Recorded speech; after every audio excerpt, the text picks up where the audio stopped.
कहानी की शुरुआत होती है साल 2035 में। अब दुनिया ने बहुत ज्यादा तरक्की कर ली थी। एक कंपनी जिसका नाम बायोनिक है लोगों के लिए खास किस्म के मैकेनिकल पार्ट्स बनाती है जिन्हें उन लोगों के शरीर से जोड़ा जाता है जिनके हाथ या पैर ना हो। ये मैकेनिकल पार्ट्स लोगों को एक आम इंसान से काफी ज्यादा ताकतवर और तेज बना देते हैं। ऐसे लोगों को अब बायोनिक्स कहा जाता है। लेकिन कुछ लोग ऐसे भी हैं जो बायोनिक्स को पसंद नहीं करते और ऐसे इंसानों को खत्म करना चाहते हैं। इसके बाद हम एक आदमी को बैंक में दाखिल होते हुए देखते हैं। जब उसने अंदर जाने की कोशिश की तब अचानक से लाल लाइट चमकने लगी, पर फिर उसने सिक्योरिटी गार्ड्स को समझाया कि उसका हाथ टाइटेनियम का बना हुआ है। गार्ड्स उसकी ये बात सुनकर उसे अंदर जाने देते हैं। इसके बाद वो एक खास कमरे में गया जहां उसके चेहरे और आंख के स्कैन्स होते ही उसके सारे लॉकर्स खुलने लगे। लॉकर के अंदर उसे 3 और मशीनी हाथ मिले जिनमें से एक हाथ के अंदर एक हथियार छुपा हुआ था। उसने अपना पिछला हाथ निकालकर दूसरा हाथ जोड़ लिया, जिसके बाद उसने अचानक से बैंक के लोगों पर हमला कर दिया। फिर एक लॉकर तोड़कर उसने कुछ हीरे भी चुरा लिए। जल्द ही बैंक की सिक्योरिटी उसे रोकने के लिए आई, लेकिन उसका रोबोटिक हाथ बहुत ज्यादा ताकतवर था और उसने लड़ाई में उन सभी को पछाड़ दिया। हालांकि इस झपट में वो भी जख्मी हो गया, पर उसने मौका देखकर वहां से भागने की कोशिश की। पकड़े जाने से बचने के लिए वो एक औरत को बंदी बना लेता है, जिसे मारने की धमकी देकर वो आखिरकार बैंक से भाग निकला। बैंक से बचकर निकलने के बाद वो आदमी अपने भाई हेतौर से मिला। वो बुरी तरह से घायल था और कहने लगा कि वो आगे नहीं बढ़ सकता। वो समझ चुका था कि अब वो कुछ ही देर का मेहमान है। उसने चुराए हुए हीरे हेतौर को दिए और जल्दी से वहां से निकल जाने को कहा। पुलिस करीब पहुंच रही थी, इसलिए हेतौर को वहां से जल्दी से निकलना पड़ा। मजबूरी में वो अपने भाई की लाश वहीं छोड़ देता है। इसी बीच पुलिस उस जगह पहुंची जहां उस आदमी की लाश पड़ी थी। पता चला कि वो एटलेटा नाम का एक बॉक्सर था। जब बायोनिक क्रांति की शुरुआत हुई तो उसका करियर बर्बाद हो गया। अब एक महंगा बायोनिक हाथ पाने के लिए उसने झूठा एक्सपेरिमेंट रचा ताकि उसका दायां हाथ हटाकर एक रोबोटिक हाथ मिल जाए, लेकिन वो पकड़ा गया और सरकार ने उसकी ये डिमांड डिसमिस कर दी। दरअसल बायोनिक हाथ पैर चलाने के लिए NIM नाम की एक खास चिप की जरूरत थी जिसे इंसान के शरीर में लगाना पड़ता था। एटलेटा ने एक मरे हुए अपाहिज खिलाड़ी के शरीर से वो NIM चिप हासिल कर ली और अब वही चिप एटलेटा के सर के अंदर थी। वहीं दूसरी ओर एटलेटा का भाई हेतौर एक बॉक्सिंग एकेडमी में पहुंचा। उसने अपने चुराए हुए हीरे अपने दोस्तों को दे दिए। इसके बाद एक तेज दिमाग वाला लड़का गुस्तावो, जिसे लोग अंकल हार्ड भी कहते हैं, वहां आया। हेतौर ने गुस्तावो से पूछा कि आखिर वो उनके साथ क्यों जुड़ना चाहता है, जिस पर गुस्तावो ने जवाब दिया कि वो मौजूदा हालातों से तंग आ चुका है और कुछ बदलना चाहता है। इसके बाद गुस्तावो ने हीरों की जांच की और हेतौर को उनकी क्वालिटी के बारे में बताया। उसने अंदाजा लगाया कि उन्हें कम से कम $500 मिलियन तो मिल जाएंगे, लेकिन जो हैकर्स उनकी मदद कर रहे हैं वो तो $1 मिलियन मांग रहे थे। हेतौर को इसकी ज्यादा चिंता नहीं थी। वो कहने लगा कि वो खुद बायोनिक हाथ पैर बना सकता है, जैसा कि उसने अपने भाई एटलेटा के लिए बनाया था, मगर इस बार एक अलग तरीके से बनाएगा। उन्हें अब किसी और के सहारे की जरूरत नहीं होगी। गुस्तावो ने बताया कि वो किसी को जानता है जो उसकी मदद कर सकता है। इसके बाद वो दोनों मिलकर गुस्तावो की बहन मारिया से मिलने एक सुनसान स्टेडियम में गए। वो एक लॉन्ग जंप प्लेयर थी जो वर्ल्ड चैंपियन बनना चाहती थी। उसकी माँ भी इस गेम की चैंपियन रह चुकी है। बचपन से ही मारिया इसके लिए ट्रेनिंग कर रही थी ताकि वो एक दिन अपनी माँ का रिकॉर्ड तोड़ सके। लेकिन फिर मारिया की बहन गैबी ने एक रोबोटिक दायां पैर लगवा लिया और उनकी माँ के रिकॉर्ड को बड़ी ही आसानी से तोड़ दिया। इतना लंबा कूदना किसी नॉर्मल इंसान के बस की बात थी ही नहीं। गैबी की पावर से इंप्रेस होकर लोग अब बायोनिक प्रोस्थेटिक्स लगवाने लगे थे, जिससे उनकी ताकत और रफ्तार बेहिसाब बढ़ जाए। लेकिन अब मारिया जैसे नॉर्मल खिलाड़ियों को लोग ज्यादा तवज्जो नहीं देते थे। खैर, वर्तमान समय में गुस्तावो ने अपनी बहन को उनके प्लान के बारे में बताया, पर मारिया कहने लगी कि वो उनसे बाद में बात करेगी। इसके बाद हम बायोना कंपनी को देखते हैं जिसे डारियो और रिकार्डो चलाते थे। असल में रिकार्डो गैबी और मारिया का बाप है। दुनिया भर में बायोनिक्स की डिमांड आसमान छू रही थी। पहले तो ये प्रोजेक्ट सिर्फ जंग में घायल हुए फौजियों की मदद करने के लिए बनाया गया था, लेकिन अब इसका इस्तेमाल खेल कूद में भी हो रहा है। जल्द ही NIM चिप की अपडेट के बाद उनके बनाए हुए रोबोटिक हाथ पैरों की ताकत और रफ्तार 30% और बढ़ जाएगी। डारियो, रिकार्डो और वोंडा, जो कि गैबी की मैनेजर है, इस अपडेट के बारे में चर्चा कर रहे थे। वो खुश हैं कि इस अपडेट के बाद गैबी और ज्यादा तेज और ताकतवर हो जाएगी। इससे वो नए नए रिकॉर्ड्स बनाएगी, जिससे उनके रोबोटिक हाथ पैरों की डिमांड दुनिया में और बढ़ जाएगी। इस दौरान मारिया हेथोर से मिलने आई, जो खिलाड़ियों को जूस बांट रहा था। मारिया से बातचीत के दौरान उसने अपने भाई की कहानी बताई। बायोनिक्स के आविष्कार से पहले उसका भाई बॉक्सिंग चैंपियन था, लेकिन प्रोस्थेटिक्स के आने के बाद आम खिलाड़ियों के लिए सब कुछ बहुत मुश्किल हो गया था। मुश्किल नहीं, नामुमकिन कहो, मारिया ने जवाब दिया। उसने बताया कि उसे कई सारे इंजेक्शंस लेने पड़ते हैं ताकि वो बायोनिक एथलीट्स का सिर्फ मुकाबला कर सके। उनसे जीतना तो बहुत दूर की बात है। हेथोर ने सुझाव दिया कि तो फिर तुम भी बायोनिक क्यों नहीं बन जाती। उसे यकीन था कि तब वो सबसे बेहतर जरूर बनेगी, कोई नहीं हरा पाएगा उसे। उस रात मारिया ने एक ऐड देखी जिसमें उसकी बहन गैबी थी। ये देखकर उसे जलन महसूस हुई, क्योंकि गैबी ने ये सब मेहनत से नहीं बल्कि अपनी रोबोटिक टांग से किया था। जब वो घर लौटी तो उसने देखा कि उसके पिता रिकार्डो और गैबी एक पार्टी रख के बैठे थे, जिसमें गैबी की सफलता का जश्न मनाया जा रहा था। जब गैबी ने मारिया से बातचीत करनी चाहिए तो उनमें छोटी सी बहस छिड़ गई। गैबी कहने लगी कि मारिया हमेशा से उससे जलन महसूस करती है, जिस पर मारिया ने तीखा जवाब दिया कि अगर पापा नहीं होते ना तो तू पहले की तरह रगड़े खा रही होती मेरे सामने। लेकिन गैबी इस बात पर अड़ी रही कि अब मैं तुझसे आगे निकल रही हूँ ना तो तुझसे सहन नहीं हो रहा। रिकार्डो ने बीच बचाव करने की कोशिश की, मगर मारिया के अंदर का गुस्सा फूट पड़ा। वो सबके सामने बोल पड़ी कि दुनिया कितनी बदल गई है। बायोनिक खिलाड़ी अब उनसे 2 गुना दूर कूदने लगे हैं, तो कोई आम खिलाड़ियों को क्यों देखेगा। पहले खिलाड़ी मेहनत से बनते थे, अब नकली टांग से बनते हैं। ये कहकर मारिया पार्टी से निकल गई और उसकी बातें सुनकर सब हक्के बक्के रह गए। उस रात मारिया ने एक इटालियन गाना चलाया जो उसकी माँ अक्सर उसके लिए गाया करती थी, और अपनी बाइक लेकर पूरी रफ्तार में निकल गई। अचानक उसका एक्सीडेंट हो गया, जिसके बाद उसे अस्पताल ले जाया गया। उसकी आंखों के सामने अंधेरा छाने लगा। जब वो होश में आई तो उसने देखा कि हेथोर सामने खड़ा था और उसके परिवार के लोग उसके इर्द गिर्द मौजूद थे। जब उसे पता चला कि उसका दायां पैर काट दिया गया है तो मारिया फूट फूट कर रोने लगी। डॉक्टर्स ने उसे एक इंजेक्शन देकर जैसे तैसे शांत किया।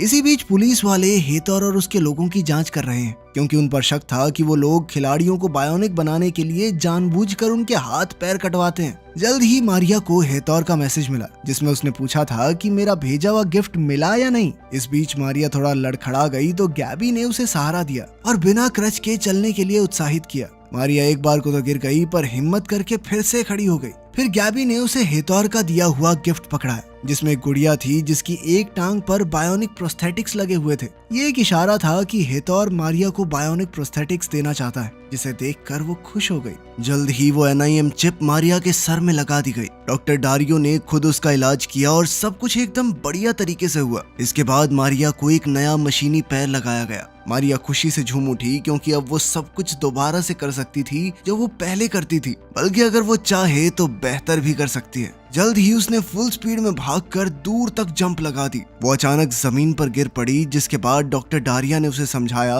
कि उसके एनर्जी लेवल्स अभी कम हैं और अगर कभी भी उसका लेवल 0 आया तो वो कोमा में चली जाएगी। अपने आप को फुल चार्ज करने के लिए उसे कम से कम 12 घंटे सोना होगा। जल्द ही हेथोर भी वहां आ गया और अब धीरे धीरे उन दोनों के बीच नजदीकियां बढ़ने लगी थी। और फिर एक दिन हेथोर ने मारिया से कहा कि अब बदला लेने का समय आ गया है। वो अपने भाई का बदला लेना चाहता था और उसने मारिया से कहा कि वो भी अपनी माँ और उन खिलाड़ियों का बदला ले जिनकी मेहनत और लगन को बायोनिक खिलाड़ियों ने धुएं में उड़ा दिया था। मारिया राजी हो गई, बस इस शर्त पर कि उसके भाई गस्तावो को इस सब में ना घसीटा जाए। अगले सीन में हम एक बैंक के ट्रक को देखते हैं जो बहुत सारा पैसा ले जा रहा था। मारिया ने हेथोर की टीम के साथ मिलकर ट्रक का एक्सीडेंट करवा दिया, जिससे उसके अंदर बैठे गार्ड्स घायल हो गए।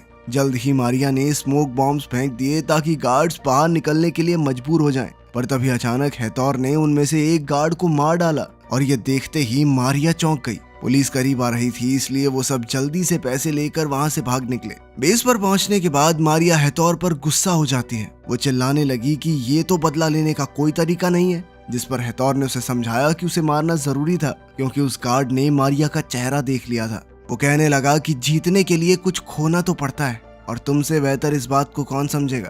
तभी मारिया ने देखा कि उसका भाई गस्तावो भी वहां मौजूद था। वो हेथोर पर चिल्लाने लगी कि तूने वादा किया था कि इसे इस सब से दूर रखेगा, पर हेथोर ने मुस्कुराते हुए बताया कि ये पूरा प्लान ही तो इस लड़के ने बनाया है, मास्टरमाइंड है ये अपना। अब उन्होंने हैकर्स को देने के लिए पूरा पैसा इकट्ठा कर लिया था ताकि उन्हें NIM चिप्स की अगली डिलीवरी के बारे में पहले से पता चल जाए। उनका प्लान अब उन 10 एथलीट्स पर हमला करने का था जो अगले कुछ समय में बायोनिक बनने वाले हैं। अब मारिया को ये सब ठीक नहीं लग रहा था और वो गस्तावो को लेकर वहां से निकलना चाहती थी, लेकिन गस्तावो कहने लगा कि ये तो सिर्फ शुरुआत है और वो तो यहीं रहकर इस सिस्टम से लड़ना चाहता है। उसकी ये बातें सुनकर मारिया वहां से चली गई। जल्द ही पुलिस ट्रक वाली जगह पर पहुंची और बचे हुए गार्ड से पूछताछ के दौरान उन्हें पता चला कि हमलावरों में से एक के पास बायोनिक पैर था। इससे पुलिस को शक हो गया कि शायद मारिया भी इस सब में शामिल है। लेकिन लेडी ऑफिसर अब भी यही सोच रही थी कि हमलावर कैमरा के सामने आने का रिस्क क्यों लेंगे।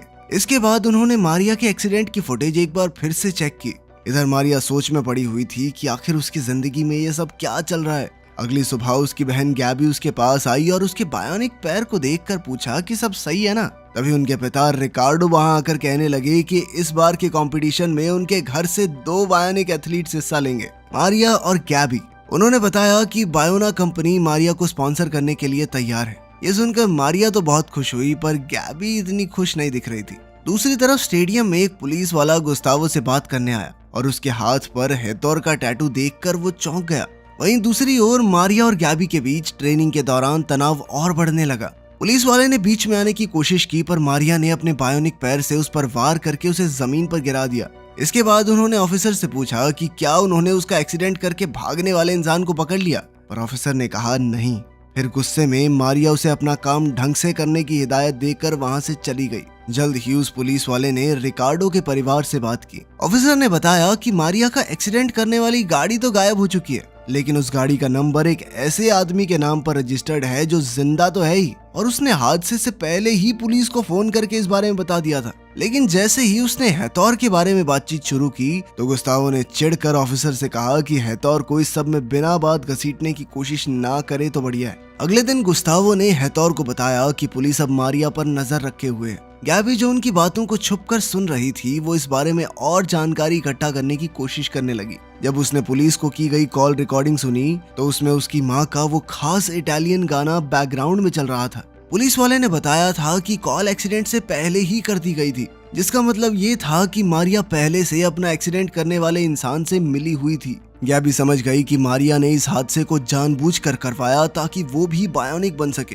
खैर कंपटीशन वाले दिन गैबी ने 16.7 मीटर का एक नया रिकॉर्ड बना दिया। फिर मारिया ने छलांग लगाई और उससे भी बड़ा रिकॉर्ड बना दिया। ये देखकर गैबी हैरान रह गई। दूसरे राउंड में भी वो दोनों अपने ही बनाए हुए रिकॉर्ड्स को तोड़ रही थी, लेकिन मारिया अब भी गैबी से आगे थी। इसी बीच गुस्तावो हैकर्स से मिली हुई जानकारी को देख रहा था। दारियो ने नोटिस किया कि गैबी के दिमाग में स्ट्रेस काफी बढ़ रहा था। उसने गैबी को कूदने से मना भी किया, लेकिन वो नहीं मानी और मुंह के बल जा गिरी, जिस वजह से वो बहुत बुरी तरह घायल हो गई। मारिया कंपटीशन तो जीत गई, मगर हो सकता है कि गैबी कभी दोबारा कंपटीशन खेल ही ना पाए। इसके बाद मारिया गुस्से में अपने पिता रिकार्डो पर चिल्लाने लगी, या आपने इतना कंपटीशन क्यों डाल दिया हम दोनों बहनों में? बचपन से बस एक दूसरे का मुकाबला ही करती रही हम, और आज देखो क्या हो गया। इस पर रिकार्डो ने कहा कि उसने जो भी किया अपनी दोनों बेटियों के भविष्य के लिए किया। जब गैबी होश में आई तो मारिया उसके पास ही मौजूद थी। गैबी ने कहा कि वो सब जानती है कि मारिया ने जानबूझकर वो हादसा करवाया ताकि वो बायोनिक बन सके। वहीं दूसरी ओर हेतोर अब NIM की डिलीवरी के बारे में जान गया था और उसने मारिया से कहा कि आखिरकार अब वो दुनिया को बदल ही डालेंगे, पर मारिया ने उसका साथ देने से इनकार कर दिया। हेतोर ने गुस्से में उसे याद दिलाया कि तू मेरे एहसानों के नीचे ना तभी हुई है, समझी? उसने ही मारिया को ये बायोनिक पैर और स्पॉन्सर्स दिलवाए थे, जिसके दम पर आज उसने ये वर्ल्ड रिकॉर्ड बनाया है। ये सुनकर मारिया गुस्से में वहां से चली गई। इसके बाद हम देखते हैं कि हेतोर के चाचा और गुस्तावो ने चुपके से मारिया के जूस में कुछ डाल दिया, जिससे वो चल नहीं पा रही थी। हेतोर के चाचा ने फिर गैबी को किडनैप कर लिया और रिकार्डो को बहुत मारा। मारिया सब कुछ देख रही थी पर कुछ नहीं कर सकी। गुस्तावो हेतोर पर चिल्लाने लगा कि वो ये सब क्या कर रहा है, पर हेतोर ने उसे शांत करके अपने ऊपर भरोसा रखने को कहा। फिर उसने मारिया को धमकी देते हुए कहा कि अगर वो अपने परिवार की सलामती चाहती है तो अंत तक उसका साथ देना होगा, फिर चाहे कुछ भी हो जाए। इसके बाद हेतोर ने अपना प्लान बताया। मारिया को एक बिल्डिंग से एकदम सटीक जंप लगाते हुए बायोनिक बिल्डिंग में घुसना होगा। फिर उसे एक ब्रीफकेस चुराना है जिसमें वो खास चिप्स मौजूद थी।